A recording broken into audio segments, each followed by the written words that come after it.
Paper mill సమీపంలోని ఆర్ఎండ్బి వాంబే గృహాల్లో నివాసం ఉంటున్న పేద మధ్య తరగతి ప్రజలకు తక్కువ ధరలకే కూరగాయలు అందించేందుకు అక్కడ రైతు బజార్ను 2 నెలల్లో అందుబాటులోకి తెస్తున్నామని రాజమహేంద్రవరం సిటీ ఎమ్మెల్యే ఆదిరెడ్డి శ్రీనివాస్ అన్నారు.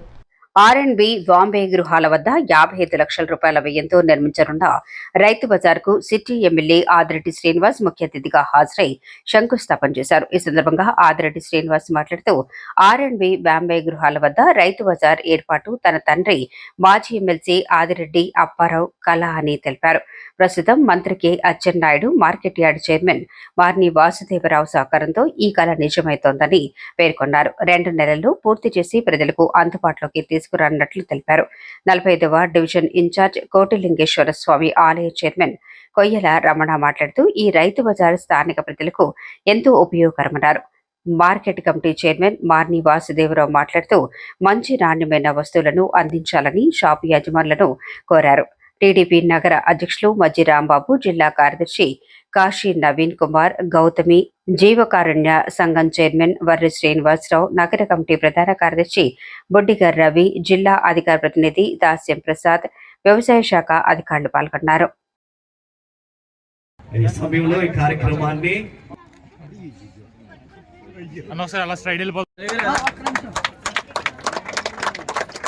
ఎమ్మెల్యే ఆదిరెడ్డి వాసుబాబు గారి నాయకత్వం, ఎమ్మెల్యే ఆదిరెడ్డి వాసుబాబు గారి నాయకత్వం.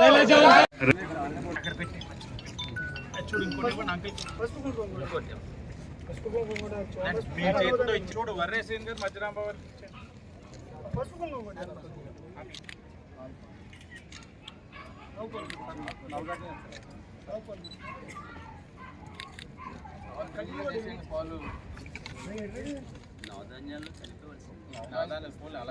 నా చల్లానికి పెట్టండి.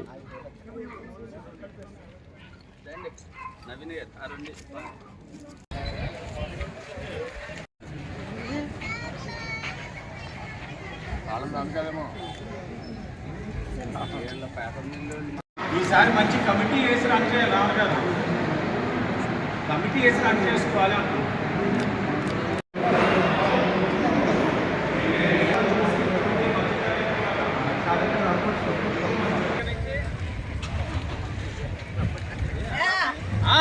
చివరాఖరిగా ఈ రోజున మంత్రివర్యులు అచ్చెన్నాయుడు గారి యొక్క సహకారంతో market yard chairman Marni Vasudevarao గారి యొక్క సహకారంతో ఈ రోజున ఈ యొక్క గొప్ప కార్యక్రమానికి మనందరం కూడా శంకుస్థాపన చేసుకుంటున్నాం. చాలా గర్వపడుతూ చెప్తా ఉన్నాం.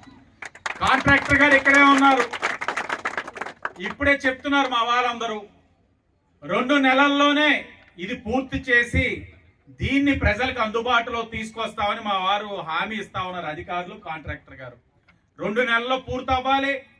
ఆ లోపే షాపులన్నీ కూడా మనం ఎంచుకొని నాణ్యమైన కూరగాయలు ఇక్కడ అందించే విధంగా పెద్దలు చెప్పినట్లుగా ఆర్గానిక్ వెజిటేబుల్స్ కానీ, ఒక మిల్క్ ప్రొడక్ట్స్ అంటే పాల ఉత్పత్తితో వచ్చే ఒక కౌంటర్ కూడా పెట్టుకోవాలంటా ఉన్నారు. అలాగే కిరాణా షాప్ ఒకటి పెడతాం. ఇవన్నీ కూడా మీకు అందుబాటులో తీసుకొస్తూ ఇది ఈ నియోజకవర్గం ఒక్కదానికి మేలు చేసే రైతు బజార్ కాదు. పక్కనే ఉన్న వడ్డీలపేట కానీ, కాతేరు కానీ ఇవంతా కూడా అలా వెళ్తే మల్లయ్యపేటగా ఇదంతా కూడా రూరల్ నియోజకవర్గం. అంటే అక్కడ ఉన్న 2-3 వేల మందికి కూడా ఇది ఉపయోగపడే రైతు బజారు.